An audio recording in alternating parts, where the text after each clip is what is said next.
I'm Mel from NDPTC. I'm here to introduce our presentation, our speakers on today's Third Thursday events. First off, just want to thank everybody and welcome you to this Third Thursday event. The topic will be artificial intelligence helping or harming emergency management. Just a couple of housekeeping things I wanted to address. Like I mentioned earlier when Nikki asked, everybody that's registered will get a link with the recording, along with any documents and PowerPoint slides that Sarah and Ryan are using. And it'll also be on our Facebook. If you notice, we have disabled the chat.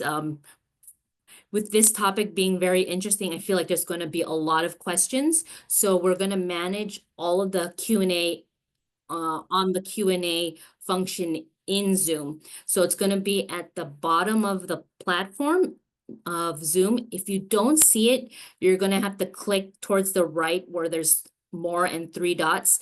You click it there, and then that's where you can put your questions. And then we will navigate that throughout, but we'll also have some time at the end to do the Q&A. Okay, so I mean, really, without further ado, we have Sarah Miller. She is an assistant professor and department chair of emergency management at Pierce College, and she's also an NDPTC instructor for uh, more than 11 years, I think. And then we'd like to also welcome Ryan Rockbrand. He is a PhD candidate from Capital Technology University. He focuses on artificial intelligence and emergency management and a certified emergency manager. Sarah as well is a certified emergency manager. So we are very excited to hear what they say. And I think, Sarah, if you're going to kick it off, or Ryan, whoever is going to start, the floor is all yours. All right, thanks, Mel. I will go ahead and kick it off. There's a lot of dinging in the background. Hopefully it's going to mute that, but that's just all the people excited to be here. So, like Mel said, I'm Sarah Miller. I'm an emergency manager from the Seattle area, and my full-time job now, professor of emergency management. I too am finishing my PhD at Capital Technology University. They do produce a high number of nerds, and I hope to be done with that very, very soon. As Mel said, we're going to use the Q&A. We don't expect we're going to be able to get to all of the Q&A, but we will take everything we don't get to and we'll bundle it all up and we will post answers to those things somewhere, probably on LinkedIn or on Discord. So your question will not go unanswered. It just might not get answered today. So with that, I think I'll just launch in here and Ryan can introduce himself when he comes up. Or you can introduce yourself now, whichever works. Go for it, Sarah. Okay. I'll catch up with you. All right. All right. So we want to start just by setting the stage here. Artificial intelligence is not new. Our use of it is new in the ways that a lot of people are thinking of it, but this is just a graphic that shows the history of artificial intelligence, and they were really talking about it back in the 1930s and 1940s as a science fiction thing. But as we all have come to know, science fiction has a habit of coming true at some point. So they really got into the theory of artificial intelligence in the 1950s. If you've heard of Alan Turing, he wrote some of the seminal work on this. And it's advanced forward, right? And it's all around us now, but it's not new. And I think that's a really important thing, is it didn't just come from nowhere. It's been here for a while. We've seen it. We've maybe even used it. I actually remember this. If you look at that timeline in 1997, when Dragon Systems introduced their speech recognition software, Dragon Dictate. I got to play with that very first initial one. It was one of the coolest things ever because you could just talk to your computer and it knew what you were saying. And now we've become accustomed to that. You walk around your house, you can talk to your devices, you can talk to your devices in your car. It's a thing that we have all become accustomed to, but it's actually been here for quite a while. And so it's important to set that context, because it's important then to know not just where it came from, but what it is, right? At the end of the day, artificial intelligence is math. It's math, it's code, and there's a couple of different ways that we think about it. One is we think about reactive machines, and in a reactive machine, the same input always returns the same output. So what we might think of as a bot. If you ask a bot a question, the same question will generate the same response. It's also so things like IBM's Deep Blue. So that was on that timeline, but Deep Blue played chess and beat Gary Kasparov, and he was certainly mad about that because no machine could possibly beat him at chess, and it did because it was trained to know that these inputs generate these outputs, and it could win. And so you see these too if you're looking at things like, well, if Amazon has ever suggested you buy something based on your purchasing habits, if Netflix has suggested you watch movies based on your other movie habits, that is same input returns the same output. So everyone who watches movie X gets movie Y and Z suggested to them based on other people's uh, preferences for movies. Then we have what we call limited memory machines.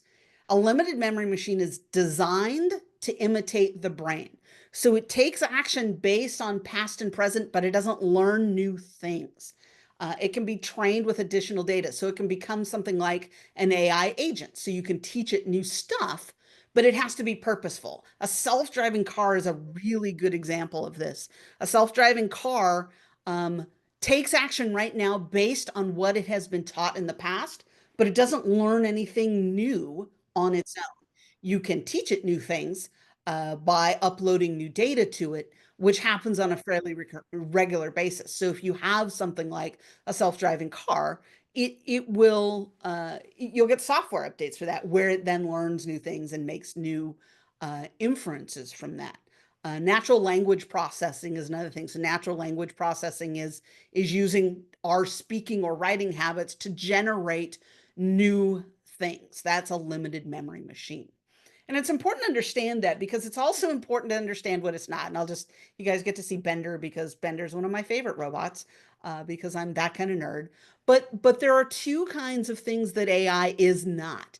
One of them is called theory of mind, which says that AI could theoretically someday be able to understand the world, understand the emotions, understand human emotions. We're not there yet. There was an engineer who fairly recently got fired from Google because he swore up and down that their AI had the ability to do these things, and it does not. We don't have that capability at this point in time.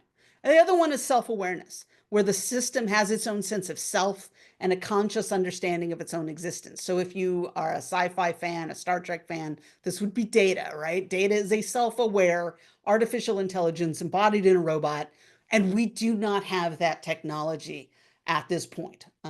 People are working on it, absolutely. Will it happen in our lifetime? Maybe. Will it happen in somebody's lifetime? Yep, probably so. And so that's what we look at when we're talking about what AI is and what it is not. With that, I'm going to hand this over to Ryan, who's going to talk to us sort of about this life cycle. Hey, thanks, Sarah. Can you hear me okay? Yep. Hey, thanks, Sarah. And absolute pleasure to have the opportunity to be here with everybody today. One of the pillars of emergency management is mutual aid and this small network that we have. So when Sarah mentioned and called about helping with this presentation, I couldn't join fast enough. So it's really truly an honor and a pleasure to be here. I see a lot of friends and colleagues in the chat. So shout out to everybody there and former students and cohort members. So pleasure to see you in the participant list there. Full disclaimer, I am a government employee, but I am here as an individual, as a student. As Sarah mentioned, we have the luxury of currently pursuing our PhDs at Capital Technology University. So thoughts and opinions are of mine and my own, not necessarily my department, but it's truly an honor to be here. With that said, I thought, what you're looking at here is the Gartner life cycle, which you've seen applied, I'm sure, to many technology implementations. I thought we'd use that as maybe a jumping off point or a framework, apply it to AI and emergency management. And as you can see, this is time versus expectation management, if you will, with any new technology. And I think when it comes to AI, I wanted to really take a moment to try and put myself in your shoes, right? Think about this through the lens of a state and local emergency manager. And so what we're going to talk through today is kind of where we're at now. But everyone on this call and every one of our stakeholders is on a different part of this continuum.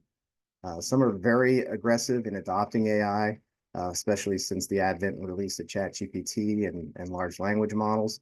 And I think we see the promise early and often, which is, oh, I can automate a bunch of things. This is going to save me a ton of time. I'm going to get much better situational awareness. So that hype is really at the fore.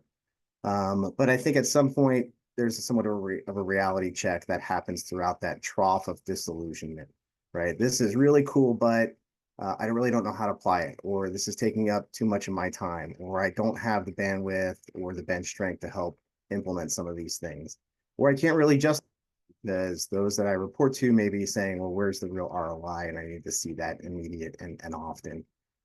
And so many different jurisdictions and agencies and individuals will go through this sort of hype cycle as AI becomes much more prominent in our lives. But I think the promise is on the back end of this hype cycle, where once we get to that slope of enlightenment, where we see the implementation opportunities, the practicality of it, and in those areas where there's real promise, where, as I kind of put in there, now we're cooking and we can move forward with some great opportunities. A couple things I wanted to just share at the macro level before we jump, and apologies, Sarah's going to navigate slides for me, but Shara just touched on something that's when will we see self-awareness? And there's a lot of discussions on this. Before, it was a thing that was something that was kind of out yonder, right? We really thought there's potential, but it wasn't something that maybe we wouldn't see in our lifetime. But I would kind of argue the alternate perspective. So if you haven't read Ray Kurzweil's book, The Singularity is Near, he's kind of the father of the time scale that we look at. And in that book, Ray talks about the year 2029, and ultimately artificial general intelligence is which we'll see in his prediction by the year 2045. So if we think about emergency management and we think about the next 20 years, and AGI and self-awareness being here, I would argue that it's actually going to happen sooner than that. In Kurzweil's book, his reference is to the law of accelerating returns. And so we're seeing this almost like compounded interest, where you see this exponential growth. We hit that crescendo, if you will, last year in 2023, with the implementation and growth of ChatGPT. We then saw the wave come right behind that at the macro level. So to kind of put that in context from a species perspective, we got to look at humankind and the fact that 99% of everything that we do from a technology perspective, we've done in the last 250 years. Okay, it's 10, 12,000 years ago that we started with the agricultural revolution. So we're already on that exponential curve when it comes to technology and where we're going. I would argue that we are going to see 100 years of change in the next 5 years. So think about that for a second. Between now and the end of this decade, we are going to see massive growth and capability with robotics and artificial intelligence that is going to have profound impact across every vertical and every industry and every one of our stakeholders that we encounter. And every one of them is going to be on a different phase of this hype cycle. So it's important that as we engage those stakeholders, as we move forward with our integration and the capabilities within emergency management, that we think about kind of where they're at on that continuum. So, and it's funny, I think Sarah and I were talking earlier, that's the next 20 years, the next 5 years of accelerated growth. If we look backwards 20 years, it's only been 2007, 2009 was the release of the iPhone, right? Like, so think about how much we've done in the past 20 years and how much growth we've had. The other big kind of monumental kind of catchphrase, if you will, is I heard the other day that for those of you that have kids, I have two young boys that they have no idea what life was like before the internet. They can't imagine it before smartphones. But this year in 2024 is a marker in time where there will never be a time in the future where computers are dumber than people. Okay, the latest LLMs, the latest models, the IQ of AI is that equal or higher than a human, the best humans on the planet today. So that's what we're working with. And that's only going to accelerate. Every day they get smarter and smarter. You're already on that plateau. Next slide, please, Sarah. Thank you. So kind of bringing it back to our core group here, emergency management. What I thought we'd do is I'll bucket this into a couple phases. Let's talk about perhaps some suggestions of what you can do now with artificial intelligence within your organization, how you can work with stakeholders and partners outside of your organization.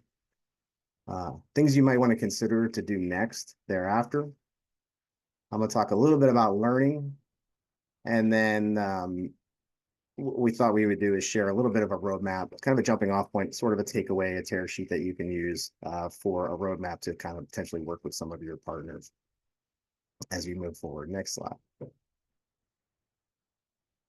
So where do you begin, right? So there's a lot of moving parts. I think first and foremost, within your respective roles, if you're running a local shop, an army of one, or you're working within a county jurisdiction with a small team, maybe a bunch of volunteers, or maybe you're at the state or federal level, it really has to start with policy. Now, I think from a government perspective, I think what we're seeing is a lot of hands and a lot of weight. We're not sure yet. We're concerned about legal ramifications, our information being putting into the models. So I think you have to start with that policy. And so we're going to talk a little bit about a couple options about how you can counter that concern. But if you have the opportunity to proceed, then I think the next step is definitely alignment. To look at your existing gaps and vulnerabilities. Don't reinvent the wheel. Look at your existing doctrine and look at your existing reports, whether it be your THIRA, your state preparedness report, however you're managing your environment right now is a good way to start to engage AI so it can learn on what your environment looks like, what your capabilities are, and then how you can use that to leverage future implementations. That speaks hand in hand with how you manage grants, all that information that you do at the local level, how you track things go into your grants management system. All those components can be integrated now with AI to look at how you can streamline your operations, how you can manage the information, how you can track those different projects, so on and so forth. So a great opportunity there, and we'll talk a little bit about that. Social media, obviously AI is everywhere. How does that relate back to emergency management? Well, we see that now.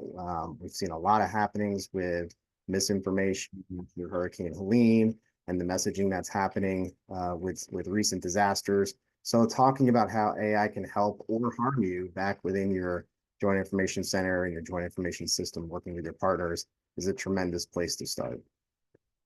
Obviously, in the response world, there are a ton of tools that are hitting the market right now. Obviously, with weather, there's a proliferation of capabilities that are out there.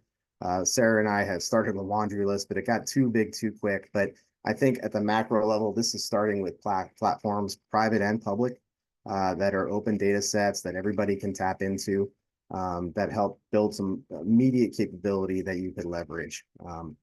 NOAA in particular, if I gave one shout out to opening their data set, is doing some absolutely tremendous work with exposing their open data dissemination platform, having an open data set for information services, satellite data, the polar satellite system that they have. Everybody can tap into this data set and leverage that information. GIS is something that we've all been striving to implement over the past 10 to 20 years, and that is on a near north trajectory for AI integration. We're all building dashboards still, but all that can be integrated with bots and other AI information sources. So we'll talk a little bit about that. One really, if I was going to give one example, Google released a capability called Neural GCM. I forget what GCM stands for, but we'll put that link out there, where they've taken machine learning models based off the ECMWF, the European Weather Forecasting Modeling System, and was able to solve capabilities off a single laptop at 95% accuracy versus the latest supercomputers. So the way that these things can be trained and can do things at an exponential pace is really just mind-boggling at times, but a tremendous way to accelerate what we do in emergency management.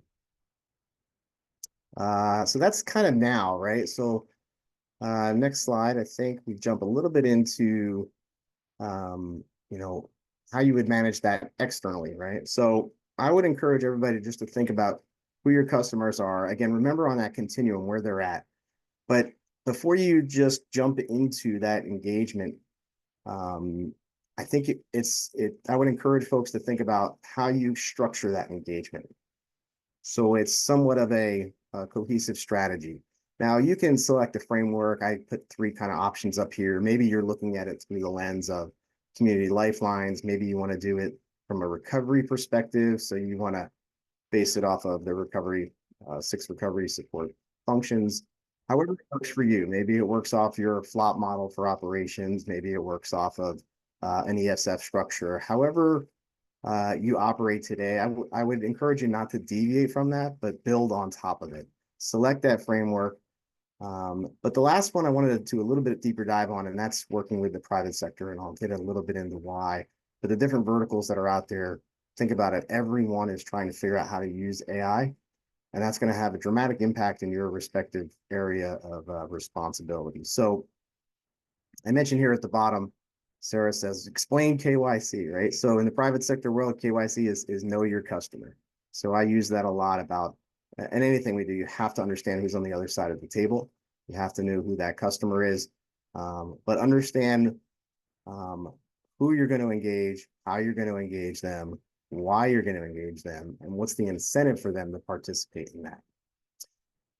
The top 10 thing, I'm going to come back to that sort of in a second here, but I would also encourage you with your team before you sort of start to, however you establish working groups or leverage existing working groups, set up task force, work with some of these stakeholders to find out how they're using AI, come up with some concrete AI actions that would be complementary for all parties involved. So point being is just, noodle on some processes first about how you can reach out and engage those communities before you just rush out there and say, hey, we're emergency managers.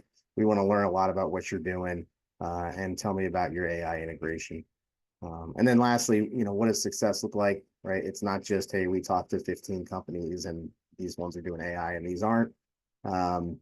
It's, really that measure of effectiveness, how we can leverage the integration, what data do they have that's beneficial for operations, so on and so forth. So more on that in a second. Next slide, please. Okay, so this is a word salad slide, but I wanted to just leave you with a whole bunch of questions that you can start thinking about. Used this in the past for private sector engagement, but to put the AI spin on it, you can really pick any one of these and say, if I'm gonna have a conversation with a private sector stakeholder and ask from an AI perspective, how are they using that capability? How does that data work? And then how do we incorporate that? So many of you have business emergency operations centers today. Maybe you're thinking about standing one up, but I would argue that the BEOCs of 3 years ago are dramatically different than the BEOCs of tomorrow. Okay, and I mean like today and tomorrow. How that data is going to be shared, how it's going to be automated, is it going to be a bot or an agent? What frequency is that information? What approvals is it going to be jumping through or not based on AI? But I wanted to take a second and kind of go to that top left, if you will, because I always found this to be an interesting question in talking to jurisdictions is, do you know who's in your backyard and do you know who those top employers are? Again, going back to the framework, can you bucket them into certain lifelines? Do you know where their employees live? Are they remote? There's a lot of commuting going on to certain areas? But that audience in and of itself is very, very dynamic. So again, a lot here. We're not going to go through many more of these, but I'm going to use them in sort of some talking points on the next slide.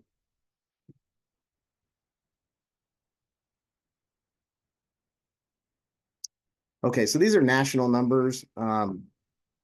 In today's environment, it's very easy to set up operations. It's also very easy to turn down businesses. But like during the lifespan of this call, and these numbers are a little bit stale, but you're going to see 64 businesses move. You're going to have 160 new businesses open their doors. I encourage you to look at the bottom right. You're going to have 180 changeovers, whether in the C-suite, whether it's the CEO or the executives. You're going to have a massive change in location, employee information. All this is just very, very fluid in today's market. And why that's important is because you may do an engagement and think, hey, we've established an MOU with this company to provide this data or capability. Oh, I've worked with that CEO before, or the kid that works on the ops floor handles that inventory, whatever. They're moving pretty quick, and so there's a high likelihood that relationship needs to be rebuilt or reestablished with somebody that's now come into the fold. And so you always have to be assessing that market, and hence the reason to establish that framework and to go back to your engagement plan. But data is very, very dynamic, and as what I use the phrase, as near real time as possible is going to be crucial.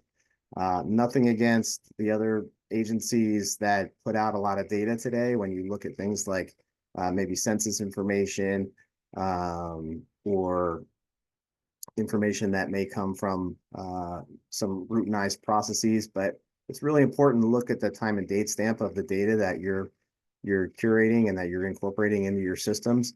I've seen some folks using data that is a great layer of data to have, perhaps in a GIS system, but when you really look at the granularity of it, that data is 4 or 5 years old. I would argue if it's 4 or 5 months old, it's too old to work with. So the currency of the data and the frequency of which you're getting those updates are really, really important as you look to establish data agreements when you're working with some of those partners.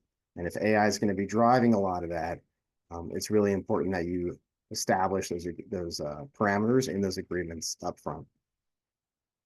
All right, so that's a little bit about now. Next slide. So what we do now is talk about, well, what can you do next, right? So how does that work? How does that actually work? That sounds interesting, Ryan. I can maybe, go out and talk to a bunch of folks. I'll establish some new relationships, but how do I actually execute that? And so I think from an emergency management perspective, leverage what you've already built. You have existing working groups.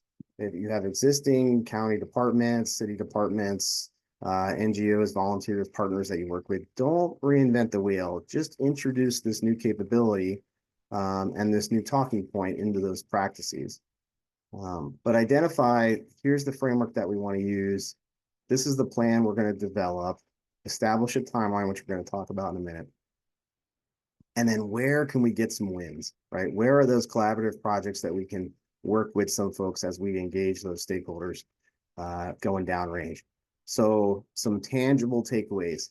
Hey, we're looking to work with you, exchange data, leverage our capabilities, understand where your needs are, but get that kind of, it's almost like project management 101, right? Get that charter done up front. So get the MOU in place, but a key component of that conversation is the data exchange. So understand that here's what we're going to share. Here's how it's mutually beneficial. And then look to, once you have that jumping off point, I encourage you to build on that. Look at those working groups and figure out how you can expand. Look at other partners that are bringing. So come up with that kind of 10x strategy. I want to grow. If I'm working with 5 companies, I want to look at working with 50 companies. If I'm working with 6 county departments, I want to look to work with 16 by the end of the next fiscal year, whatever that might be. Because everybody is talking about the same thing, trying to learn on the fly and trying to figure out how I can integrate moving forward. Okay, bots versus agents. So Sarah touched on this earlier. We're all familiar with the bots today in our apps and kind of chatting with the bot in the bottom corner. And but it's really important to understand the difference between a bot and an agent. If you haven't heard it yet already, agents will be the buzzword of 2025.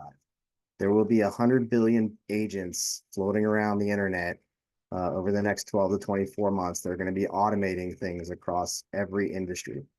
One of the most recent things I was playing around with was think about your team development, and you picture an org chart, which we love in government and doing response operations.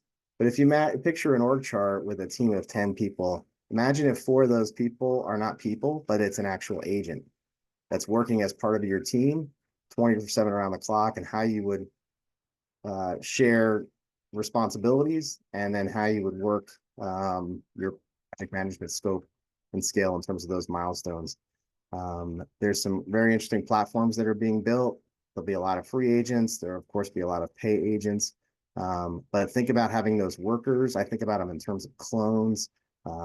There's arguments that every person will have a clone, an agent on their working staff, that you will be able to work with those stakeholders. So the acceleration, again, is rampant. It is not slowing down. It is exponential, and it has started already.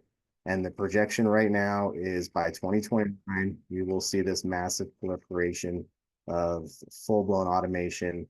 And I'll spare the conversation about job displacement. We can maybe save that for another webinar. But we need to think about that in terms of our workforce and our bench strength. Selfishly, the last bullet I put in here, Sarah and I were talking a little bit about, what is the impact to things like supply chain and our existing infrastructure. I mentioned energy and utilities. That has a profound impact in terms of what we do in emergency management.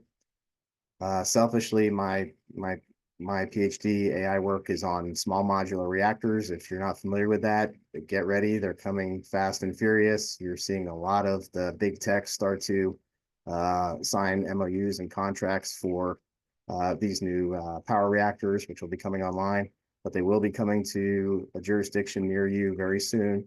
And have a separate conversation about that as well, and what those ramifications are going to be. All right, looking at the clock here, next slide. All right, so with all due respect, I would just say this as bluntly as possible. Please, when it comes to AI, do not punt. This is not the tool or technology that you want to just bring on an intern for, or it's hey, I need to worry about social media, so I'm going to get this one person that's going to work that in the JIC.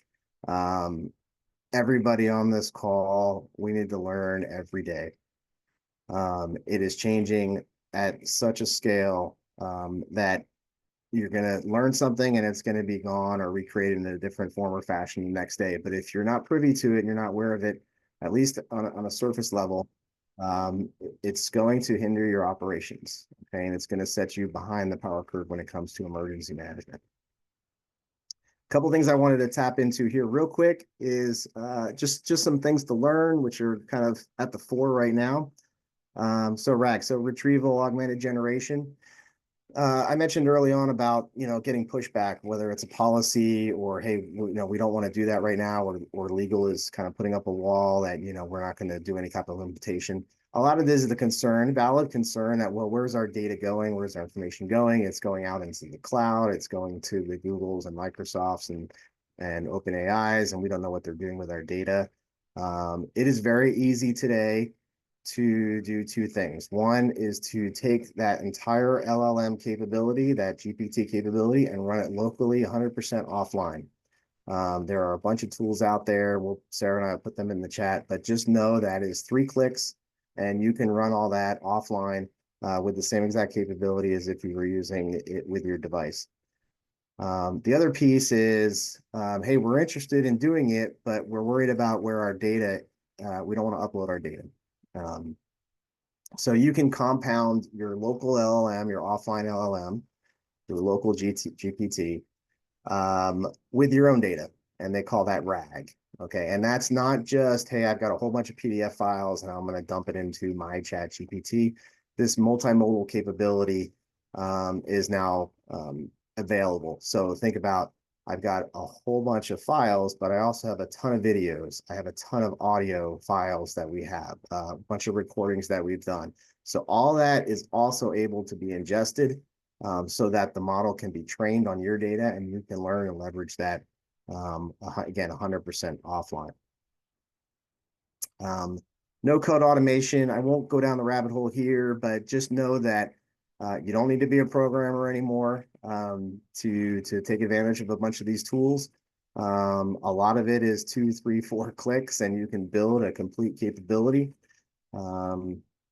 And so that automation piece, don't think about that as a real hindrance.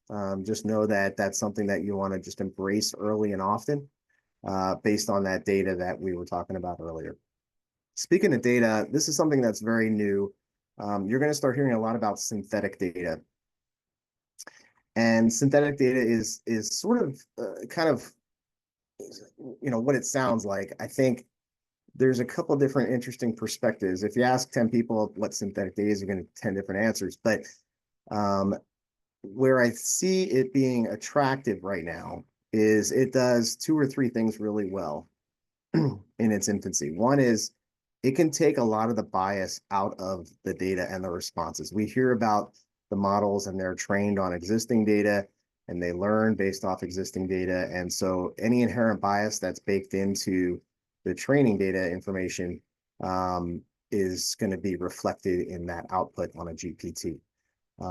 Some of these new capabilities with synthetic data can kind of sanitize that data or scrub it in order to make those biases be extracted from the response. The other piece is privacy protection. So think about, people get concerned about HIPAA or, names and addresses of individuals. It can translate that into something that will not jeopardize the privacy.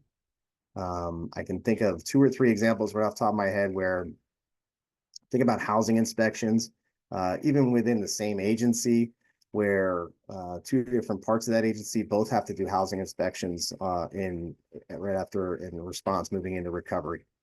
By law, without getting into the weeds or examples, they can't share that data, even though they're in the same agency. The reality is now what you can do is you can say, okay, well, one person can do the inspections, and then we can run synthetic data across that data set and then immediately share it through an agent with the other particular division within the same agency instead of having to do 2 separate inspections and making the survivor stay in hotels for an additional weeks and having to pay twice the inspection cost. That could happen with 3 clicks. It can fine-tune data, it can augment data, fill in gaps. So synthetic data is something that's very nascent, but please watch for that because there is a tremendous amount of opportunity. But I think from an EM perspective, I think we can add a lot of value to that conversation. Okay, let's see here. I may have lost video. Still with me, Sarah? Yeah, you lost your video, but audio's good. Okay, all right. Sorry about that. Okay, I'll keep running in the interest of time. So prompt engineering. So listen, garbage in, garbage out. If you are not very well versed in how to prompt with a GPT, I just highly encourage you to take the time to learn about that capability. From an emergency management perspective, these couple or 3 things I found to be very helpful. You can brainstorm with the GPTs, right? So some of you probably have started to play with O1, which is the first reasoning GPT released by OpenAI. It reacts very differently. It thinks very differently. So what you can say to O1 is, help me reason through this problem, but then give the work to a regular model, a regular GPT to come up with the actual code or do the output. So there's a lot of flexibility in the models, but brainstorming is very interesting. You can just Google, how to do prompt engineering for brainstorming, and they'll get a bunch of different examples. Perspective I found to be really good too. So let's give you an example. Let's say you're trying to noodle through a problem with 2 or 3 different stakeholders.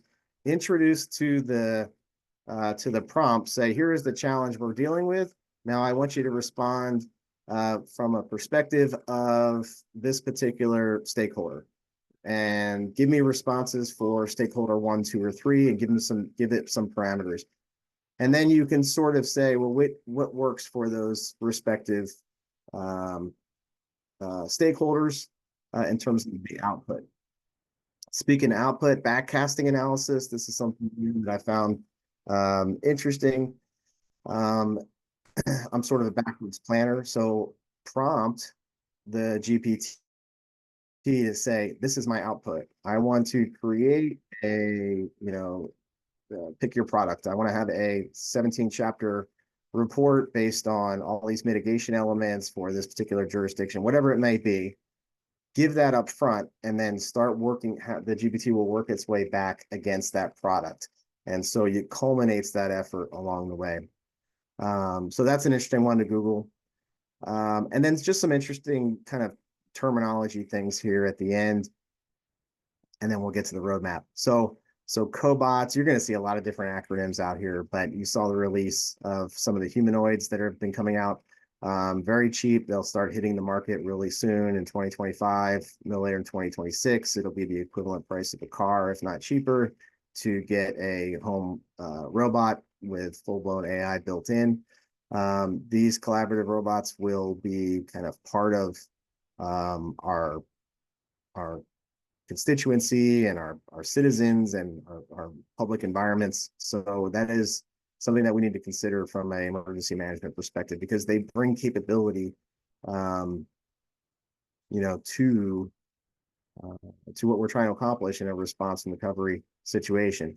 I won't go down the rabbit hole. We've some of my good friends on this participant list, we've been through some examples on this, but just imagine doing whether it's a vehicle or pedestrian evacuation where you've got robots involved in that equation, how they help or hurt emergency management, and how you communicate messaging to go through those processes. Okay, acronym soup here, I know. At the end of the day, this is about humans and machines working together. You're going to see a whole bunch of different acronyms out there in your engagements, whether it's human factor engineering, human system interactions, human machine interface. There's a whole plethora of new terms that are hitting the street, human in the loop. And so it's important just to understand the variations of what each of these means and use it in the context that works for you. But again, we wouldn't be good emergency managers if we weren't always adding to our acronym list. But these are things just to be aware of moving forward. And then Discord, Sarah mentioned Discord, and we're going to have something for you at the end. But listen, if there's anything you walk away with here from me rambling on, I would offer two things. One, when it comes to learning, please get on Discord. This is where the community is having the dialogue and discourse when it comes to AI. You can go down a whole bunch of different rabbit holes. And none of us wouldn't be good scrollers today if we weren't doing reels or shorts or TikTok, but just go on YouTube and start watching a bunch of plug in these words and start learning about AI.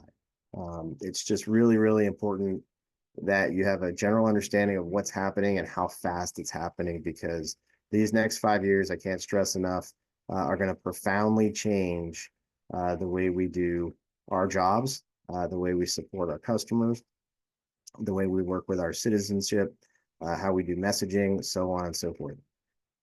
Next slide is just related to a roadmap. Okay, so I didn't feel like I'd be a good steward on this call if I didn't give you some sort of takeaway. So how can you action this? How do I make sense of all this information? If you come up with sort of a 1, 3, 5 year plan, I think 5 is probably too far out. I think you really need to be aggressive with this. I would say if you're running a shop right now, if you're a director or if you have some staff and you've got an audience internally to kind of experiment with some AI objectives, I would say first is just have everybody start learning quickly. Share what you learn, set up some brainstorming and listening sessions, and these are just generalized targets, but get to a point where you've got some KPIs and a roadmap mapped out to learn from one another. Look at the tools, figure out how you can streamline stuff. And then as you're building that engagement strategy, that 1 to 2 year time frame is where you can start really trying to energize those engagements, right? How do you integrate that back into your decision-making protocols when you're activated. How does that work with your JIC when you're doing public messaging? How are you combating misinformation and making sure you've got the resources and the agents there, and knowing what they're doing? Immediately write a boom to be able to turn on those tools and capabilities so that that works in your favor and not against you. And then the long game, 3 years is the long game today. If I were to say, look at 2027 right now, I think there'll be I think we'll laugh at some of the tools that we are talking about as really exciting today. But really everything always comes down to relationships in our business. So think about maybe a metric of the number of partnerships that you have, who you're working with, look for general scale on that. Again, going back to the data, and people are going to be coming and going, so you're always going to be bringing people in and out. And then one thing I've seen in a couple other places that are interesting is having an ethics committee based on some of the decisions and capabilities that you will have as emergency managers when you're using, whether it's robots or AI, to engage with your audiences, especially during a disaster. And then public-private partnerships are always a good way to incentivize folks to participate, establish maybe a center of excellence, somehow that they can feel the reward and benefit mutually as you work to establish those. So that's just sort of maybe a takeaway for you to use.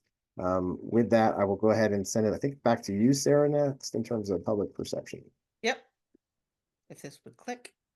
All right. So one of the things we have to talk about, and I'll say this, I'm a policy wonk. At the end of the day, I'm a policy wonk. And so when I say policy, I'm not just talking about small policy. I'm talking about big overarching policy, but internal to your organization as well. One of the things where we dramatically lag behind in emergency management is technology in general. And the challenge we have now is by the time you've gotten around to making the decision to adopt something, it in the AI world, it's already outdated. The tools I wrote in January to push forward the research in my dissertation are no longer operable because the technology itself has changed enough. Like they literally don't work. They deprecated what I used and it's dead.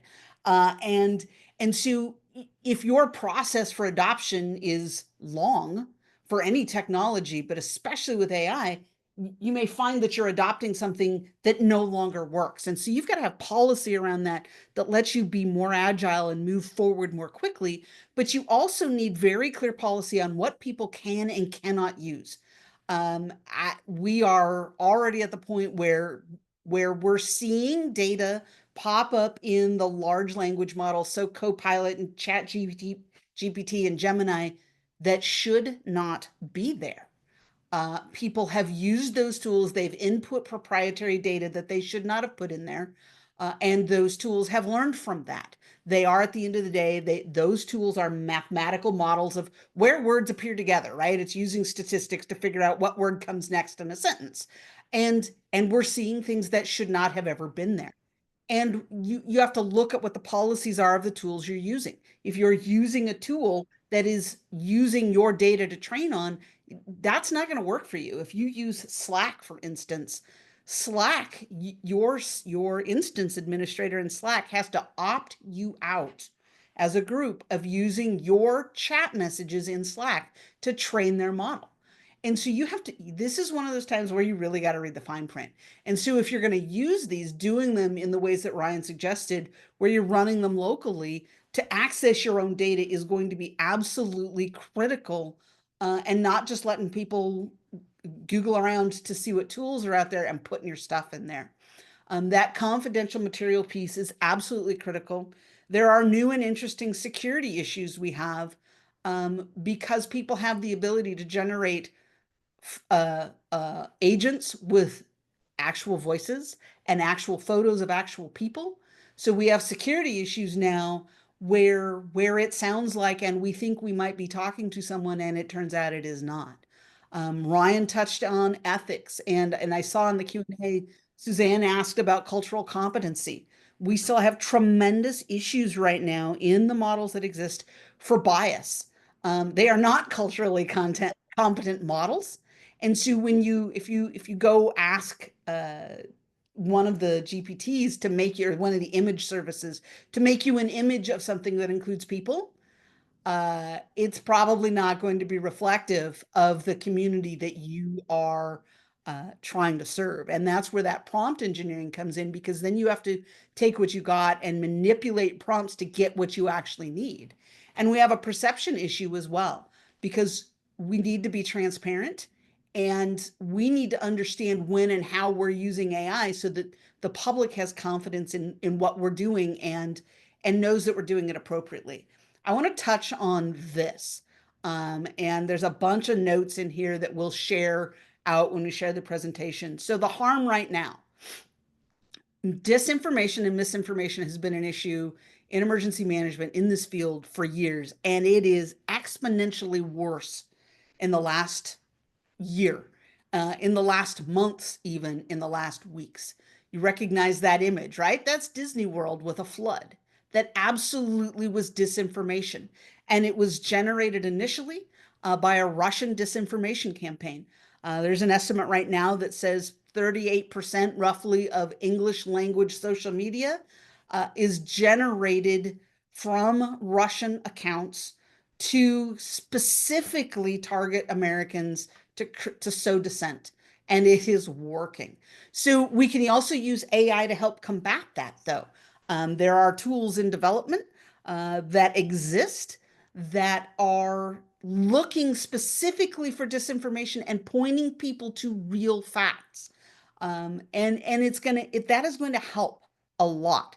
You'll see that my dissertation is about messaging. It's about improving emergency messaging, which we absolutely can do. We can use the warning lexicon that was developed by Jeanette Sutton that is now embedded in FEMA's message design dashboard, and we can use AI to make that process even faster and even better, and to do multiple platforms simultaneously.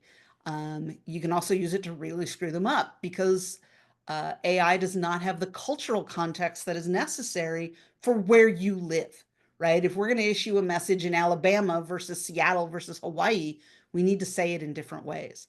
That third bullet, that Volt Typhoon, is a critical infrastructure thing that you should be aware of, that AI is a part of.